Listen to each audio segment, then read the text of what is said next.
mención en protección de cultivos, también en la misma universidad. Y hoy nos va a hablar sobre la charla titulada La importancia de la divulgación científica en la agricultura. Bienvenido, Juan. Muchas gracias, doctora. Buenas tardes, a la comunidad científica. La presente charla es en referencia a la divulgación científica en agricultura, ¿no? Entonces, permítame iniciar Sí, la Juan, charla. ¿podrías colocarlo en pantalla completa? Ah, correcto, correcto.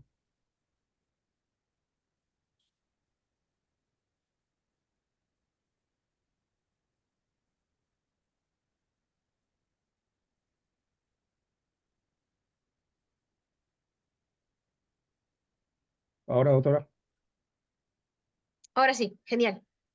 ya.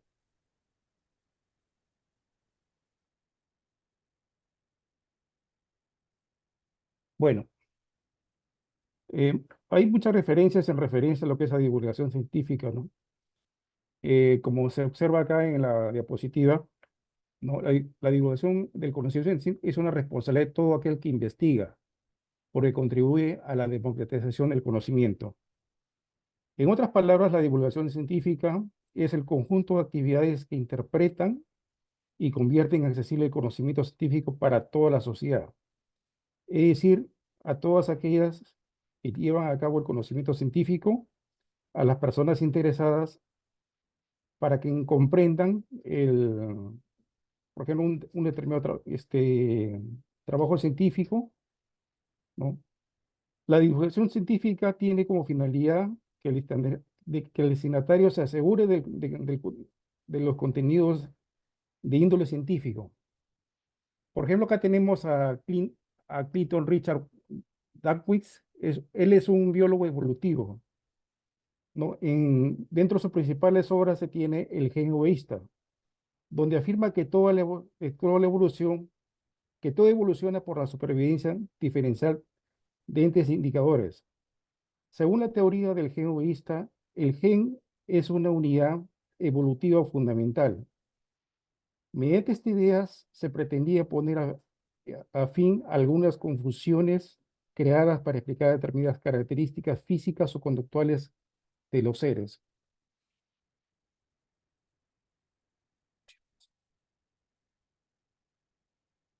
En la siguiente diapositiva vamos a hablar un poquito de la Revolución Verde, ¿no? Ahora, ¿por qué enfocado a la Revolución Verde, no? Porque justamente es, digamos, el cambio de la agricultura tradicional a una agricultura, digamos, con uso de tecnologías de punta, ¿no? Por ejemplo, acá podemos citar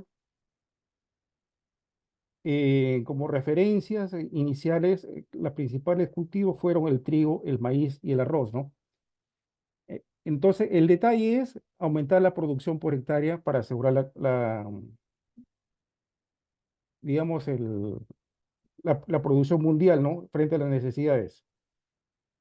Entonces, se puede decir que la revolución verde son los sistemas de regadío para garantizar la aportación de agua, la modernización de la maquinaria, el uso de agroquímicos y la biotecnología. Pero siempre es bueno ver cuáles son las ventajas y desventajas, ¿no? En referencia a la ventaja principal, aumento de la cantidad de cosecha por hectárea cultivada. El otro tema ha sido posible obtener una mayor cantidad de alimentos en el mismo terreno. Por decir, si antes se obtenía 6 toneladas de maíz, con estos nuevos usos, digamos, de la tecnología, puedes obtener hasta 10, hasta 12 toneladas por hectárea, ¿no?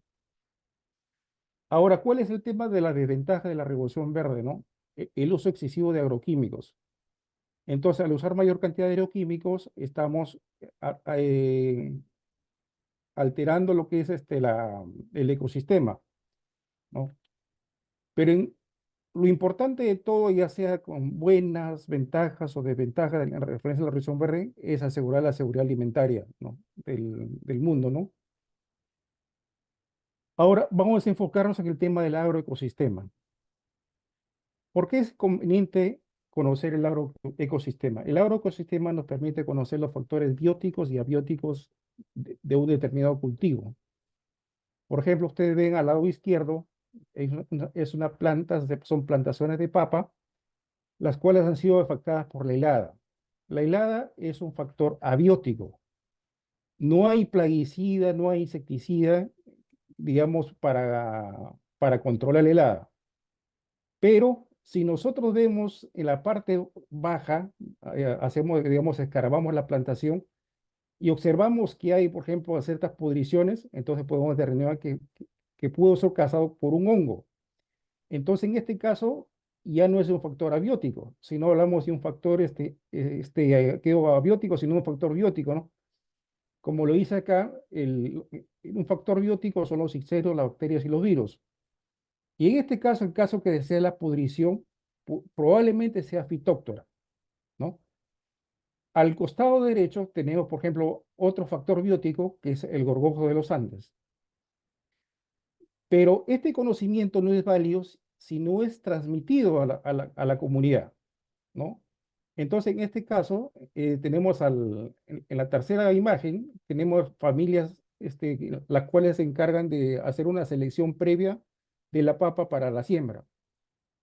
Entonces, esa es, digamos, una de las principales actividades del científico, indagar, ¿no? ¿Qué es lo que voy a sembrar? ¿En qué condiciones lo voy a sembrar? ¿En qué tiempo lo voy a sembrar? ¿No?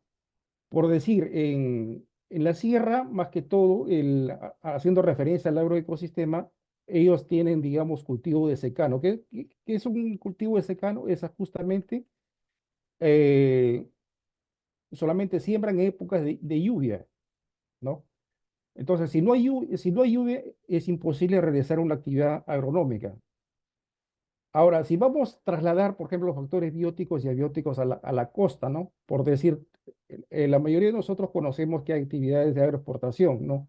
Tenemos, por ejemplo, el espárrago, los arándanos, el aguacate o palto que se exportan, ¿no? Y Perú es una de los países, digamos, importantes en referencia a agroexportación, ¿no? Entonces, cada cultivo necesita de un determinado agroecosistema.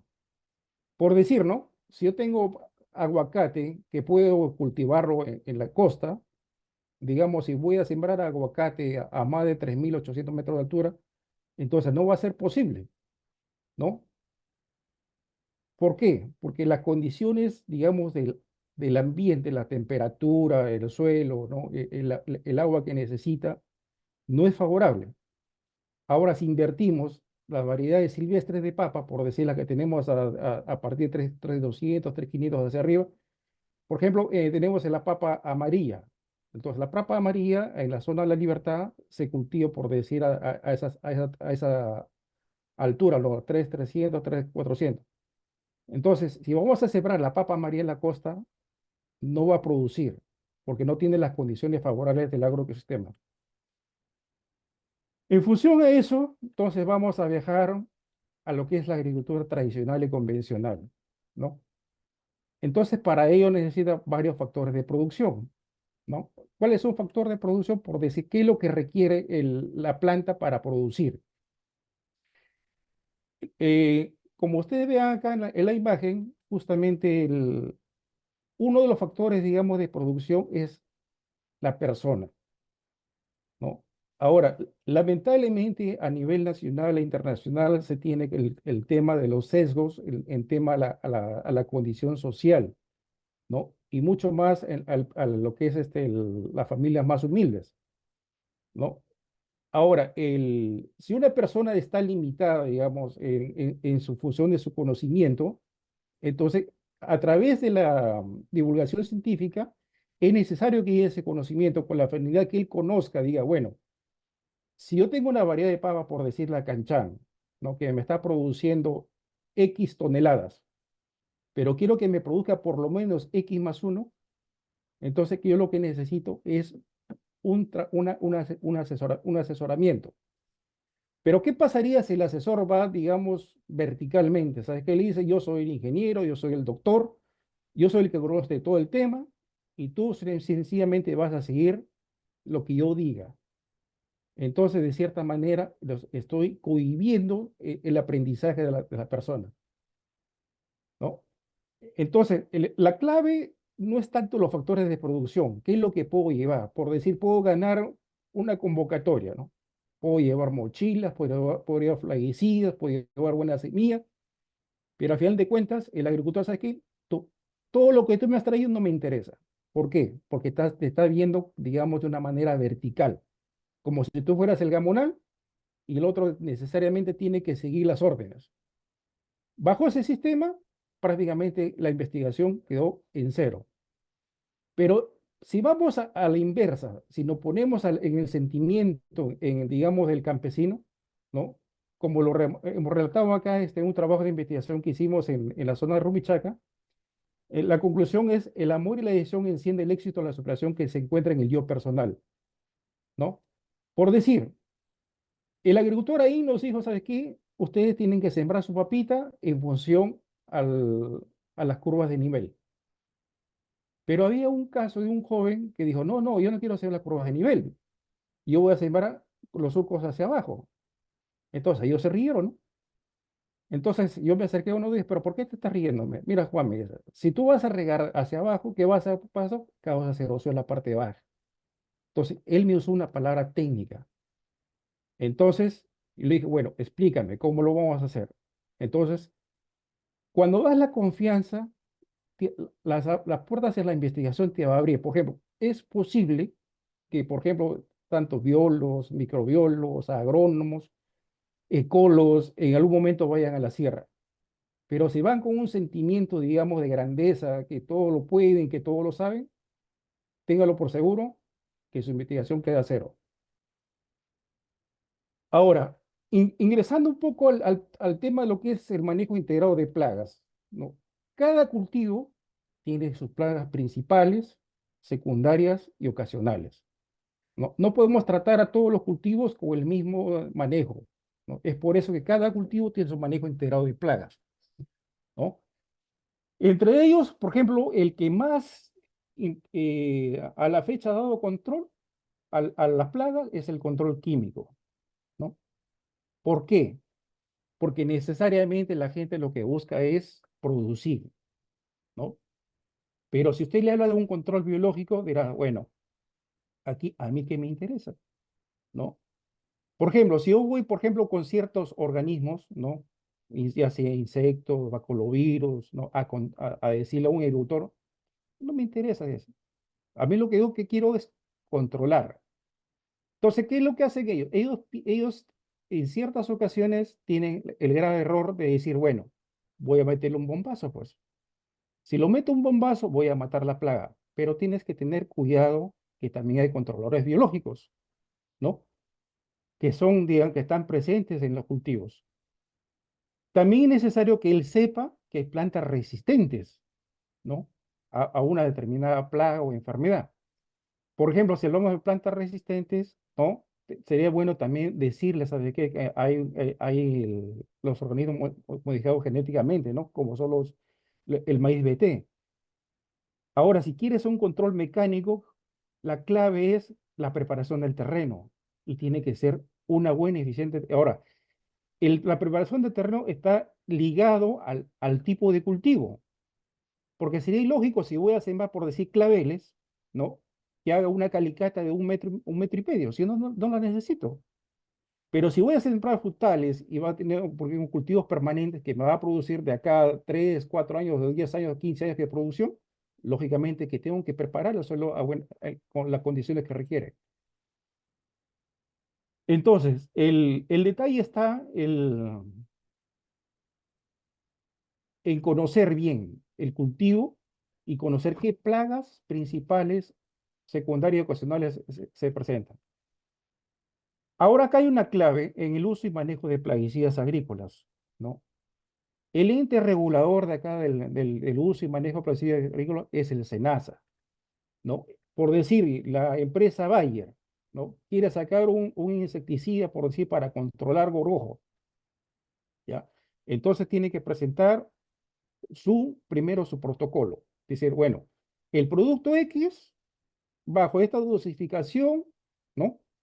Este es su insulinto activo, ¿no? En tantos días va a controlar la plaga y para eso necesito la dosificación. La dosificación recomendada es ya sea por gramos, por kilos, ya sea por cilindro o por hectárea. Entonces tiene que estar especificado bien. Ahora, si no está especificado bien, ¿cuál es el problema? El problema va a ser, por decir, en caso de las agroexportaciones. Por decir, yo quiero exportar aguacate, por decir, al mercado europeo o al mercado de Estados Unidos. Cada país tiene sus propias legislaciones, ¿no? Y me dices, ¿sabes qué, Juan? Tu cultivo debe tener estos productos que debes usarlo durante el periodo de cultivo. Pero, tienes que tener la condición, la última aplicación a la cosecha. ¿Qué quiere decir? Que en la etiqueta del producto me debe indicar hasta qué día puedo aplicar el producto. Por decir, los metomilos. Los metomilos te dicen en la etiqueta, última aplicación de la cosecha, 2 a 3 días. Un momentito.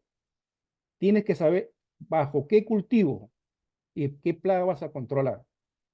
Había casos de una empresa X que exportó hace unos años atrás, ¿no? Ellos creyeron que el metomilo no tenía residuos en el tema de la palta, el fruto, estoy hablando. Entonces, al momento de hacer, digamos, los análisis organolépticos, toda la trazabilidad, se encuentra con la sorpresa que tiene rastros de metomilo.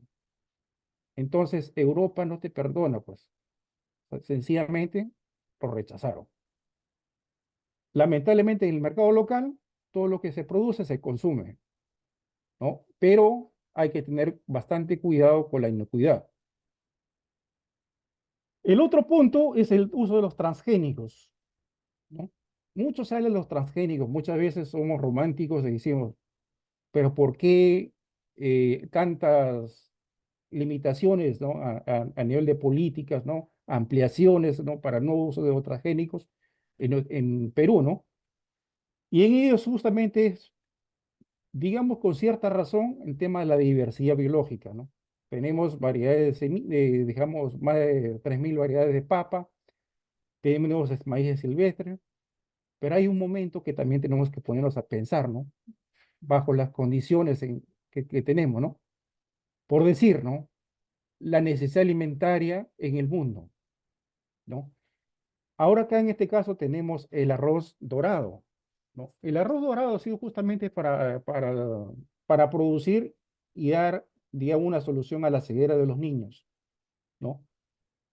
Entonces, digamos, pero ¿por qué por allá sí, digamos, aceptan los transgénicos y por acá, por Sudamérica, no lo aceptan? Es que allá, señores y señoras, la necesidad, el hambre, que digamos que los agobia el día a día, les hace tomar decisiones. Digamos, acá tenemos en el Paraíso de las Maravillas, ¿no? Digamos que con 10 o 8 soles puedes consumir, pero en cambio allá lo que te falta es alimento. Y lo único que tienes que hacer es producir, sí o sí. El otro punto es el tema de la edición genética de cultivos, ¿no? Entonces, en este caso, el anterior, podemos decir, en este caso es justamente extrajeron gen de zanahoria y pasaron al tema del genoma del, del arroz normal, ¿no? Ahora, no fuera, digamos, transgénico siempre y cuando sea del mismo arroz, o sea, del misma arroz, ¿no? Pero este caso ha sido extraído de la zanahoria, entonces ya es genéticamente externo que ha sido extraído ese gen y así incorporado en el genoma del arroz. Ahora, en tema de la edición genómica, ¿no? Es una herramienta importante, ¿no? Para el manejo integrado de plagas. ¿Por qué? Porque nosotros necesitamos inocuidad alimentaria, ¿no? Entonces, si nosotros, por ejemplo, tenemos una papa, por decir, ¿no? Una papa que es susceptible a fitóctora, ¿no? Vamos a poner en el ejemplo a la famosa canchán. Entonces me dice, ¿sabes que hay un estudio de un doctor que es del SIC? Me dice, ¿sabes qué, Juan? En tal zona hay una papa silvestre que es resistente a fitóctora. Entonces, bueno, mediante la edición genómica sí es posible hacer un mejoramiento. Antes es conveniente hacer un análisis del genoma para ver cuál de los genes, digamos, es susceptible a Phytophthora.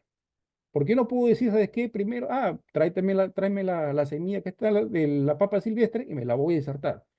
Pero me dirá, ¿cuál de los genes es susceptible? Pues, no lo sé, entonces, un momento. Entonces, primero hay que conocer, identificar al gen susceptible. Entonces, eso ahí lo vamos, bajo técnicas moleculares, se va a cortar y el otro gen que viene de la papa silvestre se va a hacer incorporar. Y vamos a tener una papa genética editada. Entonces, ahí no podemos hablar de, digamos, de transgénico, no, porque es de la misma especie. Entonces, ¿por qué es importante la divulgación científica, no? Porque nos permite comunicar los resultados de investigaciones realizadas en agricultura, permitiendo iniciar nuevos estudios y proyectos en función de las mejoras de producción de los cultivos. Y ahí están los grandes tesistas, pues, por decir, ¿no? Agronomía, biología, microbiología, ¿no?